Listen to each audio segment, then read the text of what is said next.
Assalamualaikum warahmatullahi wabarakatuh. Alhamdulillahi rabbil alamin wa bihi nasta'inu ala umuri dunya waddin. Wassalatu wassalamu ala asyrafil anbiya wal mursalin wa ala alihi wa sahbihi ajma'in. Kita panjatkan puji syukur kehadirat Allah Subhanahu wa taala karena kita masih diberi kesempatan untuk menikmati bulan yang penuh rahmat dan bulan yang penuh barakah. Pas kita sekarang bertemu, pada saat kita akan bertemu dengan 10 hari terakhir yang harus menjadi puncak dan klimaks dari seluruh kegiatan ibadah-ibadah kita dan amalan-amalan kebaikan kita untuk dengan sesama manusia. Bulan Ramadan disebut Syahrul Quran dan juga disebut Syahrul Tilawah, karena pada bulan Ramadan kitab suci kita Al-Quranul Karim diturunkan. Al-Baqarah 184, 185 yang berkaitan dengan ayat tentang saum juga menjelaskan Syahrul Ramadan alladzi unzila fihi al-Quran. Bulan Ramadan adalah bulan diturunkannya Al-Quranul Karim. Dalam surat Al-Qadar Allah juga menyatakan bahwa Allah menurunkan Al-Quran itu pada malam yang lebih baik daripada 1000 bulan, yaitu malam turunnya para malaikat dan Jibril ke bumi untuk menaburkan rahmat dan barakah Allah sampai terbit fajar. Setelah Rasulullah SAW atau waktu itu tentu belum menjadi Rasul, beliau sukses dalam dunia bisnis. Beliau juga sukses dalam membangun rumah tangga. Beliau memberikan perhatian yang serius terhadap problem yang dihadapi oleh masyarakat Makkah. Kota Makkah yang syarat dengan kejahatan, dosa-dosa besar semuanya ada di kota Makkah pada waktu itu. Di antara sekian langkah yang beliau lakukan dalam menghadapi dan menyikapi masyarakat kota Makkah ialah dalam konteks pembicaraan kita tentang nuzulul Quran, ialah beliau melakukan tahannus. Beliau tinggalkan hiruk pikuk kota Makkah, kemudian beliau berdiam menyendiri di sebuah bukit, yaitu di Jabal Nur, Bukit Cahaya, kira-kira 5 mil sebelah utara kota Makkah. Di atas bukit itu ada tumpukan batu-batu besar yang membentuk sebuah ruangan kecil. Itulah yang kemudian dikenal dengan Gua Hira. Pada saat beliau di Gua Hira itulah sedang berdoa dan memohon kepada Allah Subhanahu wa taala. Allah menurunkan wahyu kepada beliau melalui malaikat Jibril. Wahyu yang pertama itu sekarang tercantum pada salah satu surat yang ada pada juz terakhir, yaitu surat Al-Alaq, sebanyak 5 ayat. Iqra bismi rabbikal ladzi khalaq, khalaqal insana min 'alaq, iqra wa rabbukal akram, alladzi 'allama bil qalam, 'allamal insana ma lam ya'lam. Jadi wahyu yang pertama turun kepada Nabi itu adalah perintah baca, bisa membaca apa yang ditulis, dan Nabi sendiri adalah seorang yang umi, tidak bisa menulis dan tidak bisa membaca. Iqra juga bisa diartikan membaca keadaan, mengenal medan. Kalau kita berada di Gua Hira, ke arah kota Makkah itu ada sebuah ruangan kecil di mana kita bisa melihat dari ruangan yang kecil itu, antara batu dengan batu itu, kota Makkah dengan jelas. Apalagi sekarang dengan adanya jam terbesar seluruh dunia itu yang berada di Hotel Zamzam, kelihatan, terkesan, perintah dari Allah itu, hai Muhammad, baca kembali itu kota Makkah yang syarat dengan kejahatan. Kemudian lakukan analisa bismi rabbikal ladzi khalaq, dengan pisau analisa Allah. Mereka benar kalau menurut Quran benar, mereka tidak benar kalau menurut Quran tidak benar. Allah menjelaskan siapa Tuhan yang Maha Pencipta manusia. Allah menciptakan manusia dan Allah yang memberikan ilmu kepada manusia melalui perantaraan kalam. 5 ayat surat Al-Alaq. Informasi ini beliau sampaikan kepada istri beliau, Siti Khadijah. Siti Khadijah menerima penuh, percaya penuh, sehingga Siti Khadijah dicatat sebagai orang yang paling pertama masuk Islam. Siti Khadijah percaya kepada apa yang disampaikan oleh Nabi bahwa beliau menerima wahyu. karena Siti Khadijah sudah hidup bersama Nabi, bersama Muhammad bin Abdullah pada waktu itu, baik dalam kapasitas sebagai mitra bisnis maupun sebagai suami. Beliau telah bermitra bisnis sejak Nabi berusia di bawah atau sebelum usia 25 tahun sebelum beliau menikah. Karena Nabi Muhammad atau Muhammad pada waktu itu sejak 12 tahun sudah menjadi pembisnis sukses. Jadi masa pembisnis, masa hidup beliau sebagai pembisnis lebih lama dari masa beliau sebagai pendakwah sebagai Rasul. Beliau bisnis dari usia 12 tahun, sedangkan dakwah setelah beliau menjadi Nabi dan Rasul dalam usia 41 tahun. Siti Khadijah dinyatakan oleh Nabi sebagai salah seorang wanita yang dijamin masuk surga. Selain ada Siti Fatimah dan sejumlah nama-nama yang disampaikan dari berbagai macam kesempatan oleh Rasulullah SAW. Kalau Siti Khadijah menerima dengan penuh bahwa apa yang disampaikan Nabi itu adalah benar, karena beliau selama sekian belas tahun bersama Nabi itu nggak pernah mengetahui atau nggak pernah mendengar bahwa beliau pernah dusta, pernah bohong, pernah menyakiti istri.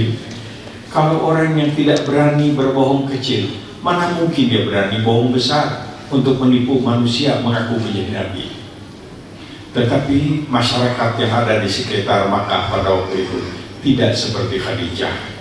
Mereka ragu-ragu, tidak hanya ragu-ragu, tapi mereka malah melecehkan, menghina, bahkan memfitnah, menuduh Nabi mendapatkan gangguan kejiwaan dan lain-lain. Dalam suasana batin tertekan seperti itulah reaksi dari masyarakat yang memberikan melecehkan, menghina, memperolok-olokan. Ini dikawal oleh Allah Subhanahu wa Ta'ala dengan wahyu demi wahyu yang turun kepada beliau. Kadang-kadang lengkap satu surat, kadang-kadang hanya beberapa ayat. Di antara wahyu-wahyu yang turun kepada beliau di awal-awal beliau di kota Makkah terkesan perintah-perintah itu adalah tadi untuk memberikan panduan kepada Nabi apa yang mesti dilakukan menghadapi manusia-manusia yang memfitnah, manusia-manusia yang pembohong, mereka yang melecehkan itu. Sehingga ini menjadi sebuah pelajaran bagi kita ketika mungkin pada satu saat kita dihadapkan dengan suasana pelecehan, penghinaan, fitnah demi fitnah kepada umat Islam. Mari kita lihat surat Al-Qalam adalah salah satu di antara surat, beberapa ayat dari surat Al-Qalam adalah turun tidak lama setelah surat Al-Alaq turun. Dalam surat Al-Qalam itu Allah menyatakan, innaka la'ala khuluqin azim. Engkau punya akhlak yang mulia, engkau enggak bohong, engkau enggak dusta, engkau benar. Dan kemudian yang gila bukan kamu tapi mereka. Sejarah akan mencatat siapa yang eksis, kamu atau mereka. Awal surat Al-Qalam itu mengesankan semacam pemantapan kepada hati Nabi, tidak boleh ragu-ragu. Dan kemudian yang kedua, yakin akan masa depan adalah cerah. Mereka itulah yang salah, mereka yang akan dikalahkan. Surat berikutnya umpamanya bisa kita baca, yang kandungan isinya juga semacam mengawal, memberikan resep spiritual kepada Nabi. Apa yang mesti dihadapi, menghadapi tantangan, menghadapi perlawanan, menghadapi fitnah yang seperti itu. Kita perhatikan surat Al-Muzammil. Surat Al-Muzammil masih pada juz 29-30, juz 29 surat Al-Qalam. Dalam surat Al-Muzammil Allah memberikan sebuah resep spiritual supaya beliau tetap istiqamah, tetap melaksanakan tugas, kerjakan olehmu tugas ini karena suci, jangan putus asa. Dan ada makna yang tersirat, jangan marah menghadapi orang seperti itu. Marah tidak pernah menjadi solusi, marah tidak pernah menyelesaikan persoalan, tapi marah selalu menambah persoalan. Dan yang berikutnya adalah tidak boleh dendam. Orang dendam itu nggak pernah nikmat dalam hidupnya. Dia tidak pernah tenang karena pikirannya terus mutar untuk bikin orang lain menjadi celaka. Berbeda dengan orang yang berjiwa besar. Jadi harus apa yang dilakukan oleh Nabi dalam menyikapi orang-orang yang seperti itu? Allah menyatakan, qumil laila, lakukan olehmu salat malam, nisfah separuh malam, awzid, alif atau lebih dari separuh malam, atau kurangi dari separuh malam. Kemudian warattilil Qur'ana tartila, dan baca olehmu Al-Quran dengan tartil. Perintah membaca Al-Quran, perintah sholat malam adalah perintah pertama melaksanakan ibadah. Surat Al-Muzammil. Sholat malam diperintahkan jauh sebelum ada perintah sholat yang 5 waktu ketika Isra Mi'raj. Perintah sholat, perintah baca Quran sejak awal sudah diperintahkan. Selain Iqra baca, juga dalam surat Al-Muzammil diperkuat kembali warattilil Qur'ana tartila. Allah memberikan janji kepada Nabi. Saya yakin janji ini juga bisa berlaku kepada kita apabila kita mengikuti sunnah Rasul. Qiyamul lail, tartil Quran. Inna sanulqi alaika qawlan tsaqila. Aku akan berikan kepadamu kharisma bil kasyaf, ucapan kalimat yang berbobot. Kharisma bukan karena banyak uang, karismatik bukan karena gelar, karisma bukan karena dudukan, tapi karisma karena kemuliaan yang diberikan oleh Allah Subhanahu wa Ta'ala melalui sebuah proses spiritual. Salat malam, separuh malam, lebih dari separuh malam, kurang dari separuh malam, dan dengan ikhlas mentartil, membiasakan akrab dengan Al-Quranul Karim. Janji yang kedua yang Allah berikan kepada Nabi adalah inna nasya'atal laili hiya asyaddu wat'aw wa aqwamu qila. Bangun di penghujung malam itu paling dalam kesannya untuk menumbuhkan iman dan memantapkan rohaniah. Tangguh kamu menghadapi tantangan dengan bekal karisma, dengan bekal tangguh. Ini adalah kunci dan modal kesuksesan. Kenapa tidak sukses? Karena tidak punya karisma, tidak ada wibawa, tidak ada kemuliaan. Kenapa tidak sukses? Karena jauh dengan Al-Quranul Karim, tidak akrab dengan Al-Quranul Karim. Kenapa tidak sukses? Karena tidak sabar, tidak tangguh menghadapi tantangan.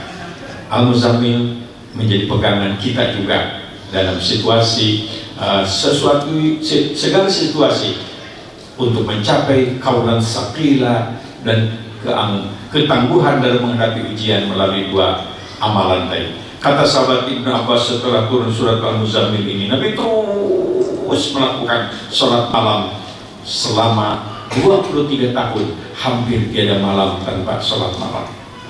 Kepada umatnya beliau menyatakan sholat malam itu adalah sholatnya para nabi dan rasul Allah.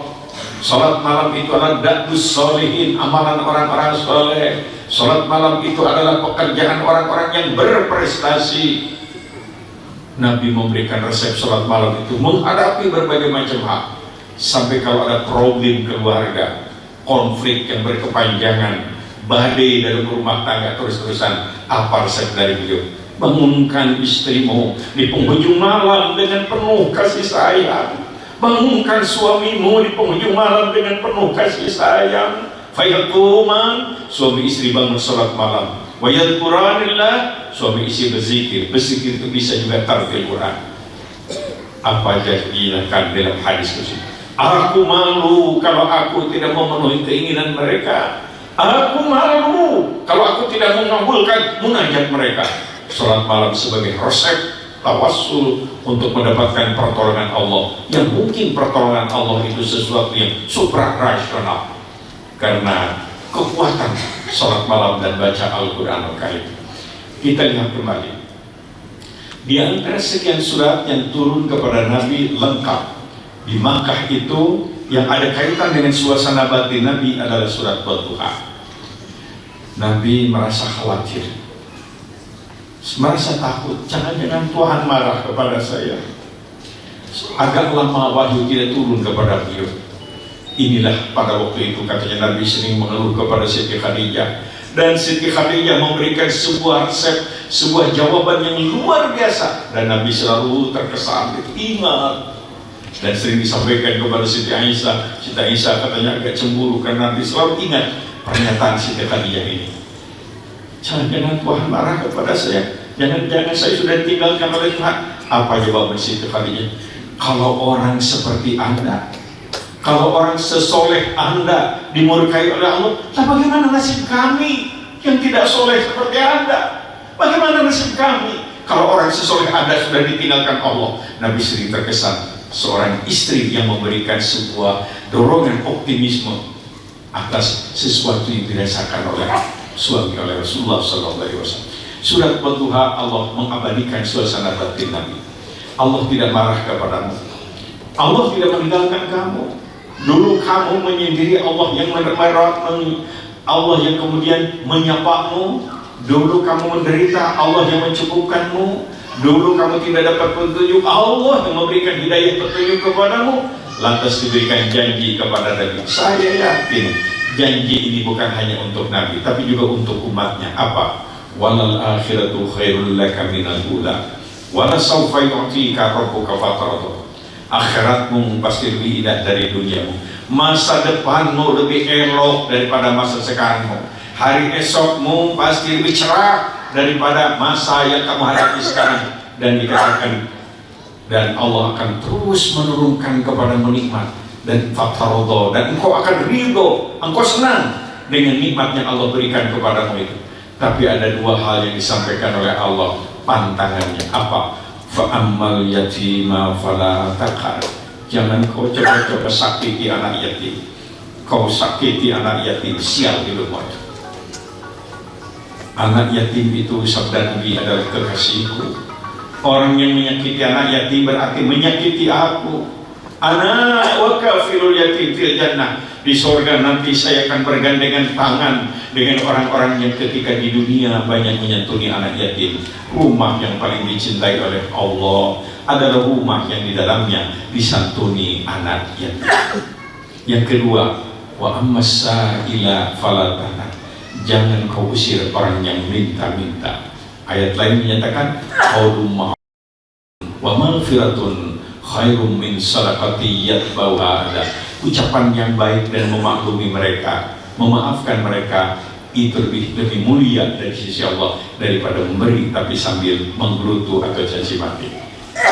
Pantangan, saya yakin pantangan ini juga berlaku kepada kita. Harus sayang kepada orang-orang miskin, anak yatim, dan kita harus memberikan perhatian kepada orang-orang miskin. Wa amma bi ni'mati rabbika fahaddits. Setelah turun surat Al-Duha, kemudian turun surat Al-Insyirah, Alam-Nasrah. Di sini Allah mengabadikan suasana batin Nabi dengan pernyataan Alam nashrah laka sadrak. Aku telah lapangkan dadamu. Rasa sempit, rasa khawatir sudah tidak ada pada dadamu sekarang.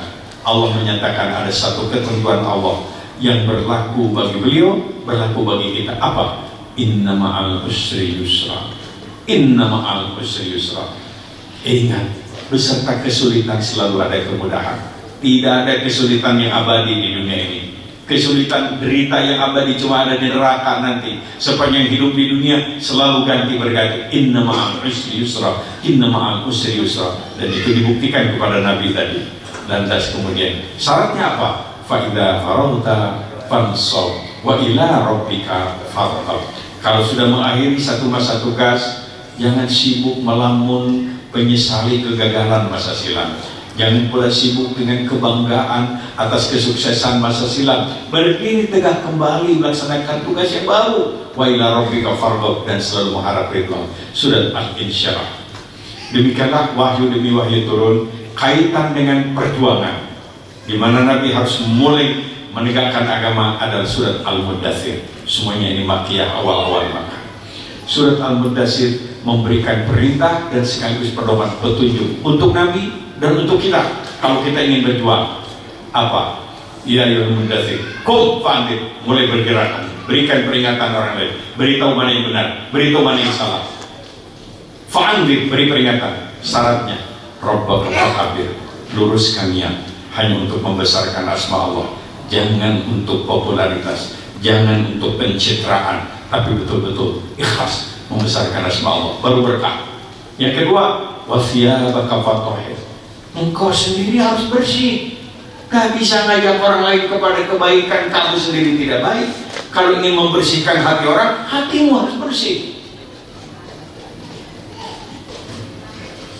Kunu rabbaniyina mimma kuntum tu'allimuna al-kitab wa mimma kuntum tadrusun. Jadilah kamu pengamal pertama dari apa yang kau sampaikan, dari apa yang kau ajarkan kepada orang lain. ibda binafsik, begitu menurut ilmu dakwah. Kemudian baru jazafahjur, tinggalkan itu peluang-peluang dosa, peluang maksiat. Jangan dekat-dekat dengan potensi-potensi dosa itu, tinggalkan, jauhi. Kemudian wala tamnun tastaksir, kalau ingin sukses dan berwibawa, jangan terlalu banyak mengharap pemberian dari manusia. Serahkan aja kepada Allah Subhanahu wa Ta'ala. Wali rabbika fasbir, dan harus sabar. Inilah tahapan-tahapan ayat yang mengawal perjuangan Rasulullah SAW. Kemudian ayat demi ayat turun kepada Nabi. Kadang-kadang dilatar belakangi oleh kasus, kadang-kadang beliau ditanya dan Nabi harus segera menjawab. Kadang-kadang tidak ada pertanyaan, tidak ada kasus, tapi Allah menurunkan wahyu. Menurut para ahli, wahyu yang turun kepada Nabi itu ada dua macam. Satu yang disebut al-wahyu al-matlubu, wahyu yang diperoleh oleh Nabi melalui pendengaran. Nabi mendengar, nah itulah kemudian menjadi Al-Quran. Dan ada al-wahyu ghairul matluwi, wahyu yang tidak melalui pendengaran tapi melalui sebuah kesadaran batin, dan itulah yang dikemas oleh kalimat-kalimat Nabi yang melahirkan hadis qudsi atau hadis robbani. Karena itu hadis qudsi, maka kodifikasi penghimpunannya seangkatan dengan hadis-hadis yang lain. Oleh karena itu hadis qudsi sama dengan hadis yang lain, ada yang sahih, ada yang dhaif, dan ada bahkan yang maudhu. Tapi Quran adalah al-wahyu al-matlubu. Setiap wahyu turun dihafalkan oleh Nabi, dicatat oleh para penulis wahyu, dihafalkan oleh para penulis wahyu, diamalkan oleh umat Islam. Tidak pernah ada wahyu turun kecuali wahyu sebelumnya sudah ditulis, sudah dihafalkan, dan sudah diamalkan. Jadi tradisi menghafal Al-Quran sudah dilakukan selain oleh Nabi juga oleh generasi Islam yang soleh-soleh itu, yaitu para sahabat. Beberapa ahli tafsir mengemukakan ayat yang terakhir itu, kalau dilihat dari kandungan isinya, adalah Al-Maidah ayat 3 itu. Al-Maidah ayat 3 yaitu al-yawma akmaltu lakum dinakum wa atmamtu alaikum ni'mati wa raditu lakumul islam madinah. Hari ini aku sempurnakan agamaku, aku rela Islam sebagai agamamu. Ayat ini memberikan kesan bahwa wahyu sudah sempurna, wahyu tidak akan turun lagi. Oleh karena itulah katanya Abu Bakar Siddiq mendengar ayat ini langsung menangis. Ketika ditanya kenapa Anda menangis, ini ada makna yang tersisa. Wahyu sudah sempurna, ajaran sudah lengkap. Artinya tugas pemimpin kita, tugas kekasih kita, Rasulullah sudah berakhir. Dan kalau sudah berakhir, artinya beliau akan dipanggil oleh Allah. Dan itu menjadi kenyataan. Hanya sekitar 80 hari Nabi masih sempat bersama para sahabat setelah turun wahyu terakhir. Tetapi sebelum beliau wafat, Nabi berulang kali membaca Al-Quranul Karim, membaca baik pada waktu salat, terutama salat malam, maupun di luar salat. Para sahabat pun membaca Al-Quran, membiasakan tamat Al-Quran. Ada yang 4 hari, ada yang 5 hari, ada yang 6 hari baca. Dan beliau itu membaca Al-Quran tidak seperti pada waktu turun. Beliau baca itu tidak al-alaq 5 ayat, al-qalam, tidak. Tapi beliau membaca Al-Quran itu seperti yang kita lihat sekarang, Al-Fatihah, Al-Baqarah, Al-Imran, An-Nisa, Al-Maidah, dan seterusnya sampai Qul a'udzu birabbin nas. Atas dasar bacaan Nabi itulah para sahabat konsensus ijma, dan Nabi memberikan jaminan la tajtami'u ummati 'ala dhalalah. Kalau sahabat-sahabatku itu sepakat, tidak mungkin sesat, pasti benar. Orang-orang soleh sepakat semuanya, nggak mungkin itu sesat. Para sahabat sepakat, maka mereka menyusun Al-Quran pada saat kodifikasi di zaman Abu Bakar, menyesuaikan dengan susunan bacaan Nabi. Maka para ulama pun ijma, susunan Al-Quran tidak boleh disusun berdasarkan susunan-susunan yang lain. Tidak ada surat favorit umpamanya saja, tapi tetap susunannya seperti yang kita lihat sekarang ini. Surat 1 Al-Fatihah, yang kedua Al-Baqarah, ketiga Al-Imran, 4 An-Nisa, dan 5 Al-Maidah, dan seterusnya Al-A'raf, Al-An'am, dan seterusnya. Ini sepakat, apapun nama organisasi, apapun nama lembaga, bahkan sampai sebuah lembaga yang mengaku Islam tapi difatwakan sesat, susunan Qurannya sama. Jadi kita tidak boleh menyusun Al-Quran dengan susunan pamannya saja. Pertama surat Toha, karena ini pahlawan Bandung Selatan. Yang kedua Maryam, karena ibu mertua mereka boleh. Harus seperti yang kita lihat sekarang. Alhamdulillah dengan peristiwa hikmah dari peristiwa ada orang-orang yang mengaku jadi Nabi Sulaiman al-Kadzab itu, kemudian terjadi perang, para sahabat sepakat segera dikumpulkan nih lembaran-lembaran Quran, maka dihimpun di saat zaman Abu Bakar. Jadi Quran itu menurut buku para orientalis ditulis pada zaman Utsman? Tidak. Quran ditulis yang turun wahyu zaman Nabi sudah ditulis. Hadis betul. Tapi kalau Quran sejak zaman Nabi sudah ditulis, di zaman Abu Bakar dikumpulkan, di zaman Utsman itu diperbanyak. Itulah yang sampai sekarang kita bisa lihat. Yang satu di Turki sekarang ada Quran yang asli zaman Utsman. Saya pernah melihat di Turki. Yang kedua ada di London, ada festival Islam Eropa Barat 4 tahun atau 5 tahun sekali itu dipamerkan. Dan yang satu lagi adalah dari sebuah negara yang dulu bekas Uni Soviet, kemungkinan adalah Turkistan. Beberapa teman dari Bandung pernah melihat Turkistan. Ya, tentu di Telkom tidak ada. Nah, Quran kita lihat itu di ensiklopedia atau di ini kita di media sosial kita, ternyata Quran yang dulu itu cara menulisnya beda. Tidak pakai titik, tidak pakai harakat. Tidak terbayangkan bagaimana bacanya itu. Baru pada zaman berikutnya ada yang mengatakan zaman Abdul Malik bin Marwan, ada yang mengatakan Marwan bin Abdul Malik, pendeknya sekitar itu diberi titik untuk membedakan ba, ta, sa, ya, nun itu dengan titik. Wadahnya sama, titiknya beda. Titik satu di atas nun, titik satu di bawah ba, titik dua di atas ta, titik dua di bawah ya, titik tiga di atas sa, titik tiga di bawah ta, ya. Jim ha dibedakan ini dan ini. Setelah diberi titik, masih juga orang ajam non Arab salah baca. Dan bahasa Arab itu kalau salah u, salah a aja beda. Panjang dan pendek, bukan soal prinsip itu. La itu pasti, la itu tidak, jadi bertentangan. Hati-hati itu. Panjang sedikit bisa beda artinya dalam huruf Arab. Kalau bahasa Indonesia kan mau panjang mau pendek itu aja. Jadi timbul lagi inisiatif. Kalau begitu harus diberi tanda, lahirlah harokat. Kalau mulut terbuka, fatahah, yaftahu, terbuka, fathan. Kalau suara tertutup, dhamma, kecil. Jadilah alif fatahah, alif kasrohi, alif dhamma. Masuk ke Jawa Barat, roba alif Jabar. Tapi tidak ada alif Jatengi, alif Jatimu, apalagi KKI. Memang itu adalah budaya lokal khusus untuk orang Jawa Barat. Rasulullah SAW menyatakan, jadi kita bersyukur Quran itu dijamin oleh Allah. Ada kepalsuan sedikit, kemarin ada isu, Allah saya melihat, tapi deras sekali isunya, surat ke MUI segala macam. Ada Quran yang berbeda, Al-Maidah 51 sampai 57 hilang katanya.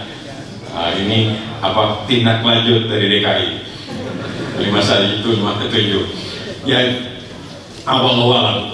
Tapi yang jelas titik hilang saja akan ketahuan.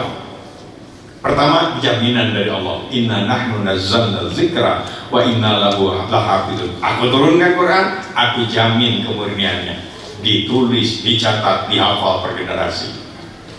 Dan yang kedua, Al-Quran itu dijamin sampai sekarang. Masih ribuan umat Islam yang hafal Al-Quran. Alhamdulillah. Dan kita sedang punya mimpi besar, insya Allah semua kita setuju. Kita ingin di negeri ini merupakan negeri yang paling banyak hafiznya. Hafiz dan hafiznya. Kenapa? Dan umat kita paling banyak. Masa kita cuma juara motor paling banyak, perokok paling banyak, yang minta-minta paling banyak sedunia. Ke depan adalah hafid yang paling banyak. Itu oleh itu kepada asatidz yang hadir sekarang ini, Anda berkiprah besar. Ini momen yang paling baik untuk melahirkan para hafiz Al-Quranul Karim. Orang yang hafal Al-Quran insya Allah akan diberikan petunjuk khusus, bimbing khusus oleh Allah Subhanahu Wa Taala. Ahlul Quran, Ahlul Quran. Jadi kita bersyukur kepada Allah. Nabi menyatakan, innallaha yarfa'u bihadzal kitab aqwaman wa yadh'u bihi akharin. Allah akan mengangkat derajat dan harkat sesuatu bangsa karena sikap mereka yang benar terhadap Al-Quran. Tapi Allah akan merendahkan derajat sesuatu bangsa karena sikap mereka yang keliru terhadap Al-Quran. Sikap yang benar adalah kita wajib mengimani Al-Quran, bahwa Quran itu wahyu Allah, bahwa Quran itu mukjizat Rasulullah, bahwa Quran itu pedoman hidup kita, bahwa Al-Quran itu penyempurna dan korektor terhadap kitab-kitab Allah yang pernah turun sebelum Quran. Setelah diimani, diyakini, Al-Quran itu harus dipelajari, dikaji, bahkan dihafalkan. Kemudian Al-Quran harus diamalkan, bukan hanya dibaca. Dan Al-Quran harus didakwahkan. Kepada kita yang punya kemampuan membaca, ajarkan baca Al-Quran. Kita tidak boleh puas, kita sudah bisa baca Quran, tapi kita harus banyak mengajak orang lain supaya bisa baca Al-Quran. Saya tidak tahu riset terakhir di Indonesia berapa persen sebetulnya umat Islam yang bisa baca Quran, tapi saya yakin masih banyak yang belum bisa baca Al-Quran. Masih banyak. Nah, boleh coba di kampus perguruan tinggi silakan bukakan angket itu aja. Saya yakin masih banyak. Dulu saya beberapa kali melakukan angket di ITB. Tapi beritanya kurang baik, tidak usah disampaikan, bisa dosa. Banyak lah yang belum bisa baca Al-Quran. Padahal Nabi mengatakan, menyesal kamu kalau kami mati dalam keadaan tidak bisa baca Al-Quran. Orang mukmin takwa bisa baca Quran dengan mukmin takwa tapi tidak bisa baca Quran, pasti beda. Mukmin bisa bertakwa baca Quran, bagikan buahnya enak rasanya, wangi baunya. Sedangkan mukmin yang takwa tapi tidak bisa baca Quran, buahnya enak rasanya tapi tidak wangi baunya. Kalau tidak takwa dan tidak baca, bau mengenai kita. Ala satakunu fitanun, sahabatku, nanti umatku akan berhadapan dengan fitnah demi fitnah, akan berhadapan ujian demi ujian, cobaan demi cobaan, kata Nabi. Ali bin Abi Thalib langsung spontan bertanya, wa mal makhraju anha ya Rasul? Ya Rasul, kalau fitnah demi fitnah, ujian demi ujian, cobaan demi cobaan akan menimpa kepada umat, apa jalan keluarnya? Apa sabda Nabi? Kitabullah, pegang teguh itu Al-Quran, baca itu Al-Quran, hafalkan Al-Quran. Fihi naba'u ma qablakum wa fihi khabaru ma adakum. Mudah-mudahan semangat nuzul Quran pada siang ini menambah semangat kita sekali lagi mengimani Al-Quran, mengamalkan Al-Quran, mempelajari Al-Quran, menghafalkan Al-Quran, dan mendakwahkan, menyebarluaskan Al-Quran Karim. Kurang lebihnya mohon maaf yang sebesar-besarnya. Wassalamualaikum warahmatullahi wabarakatuh.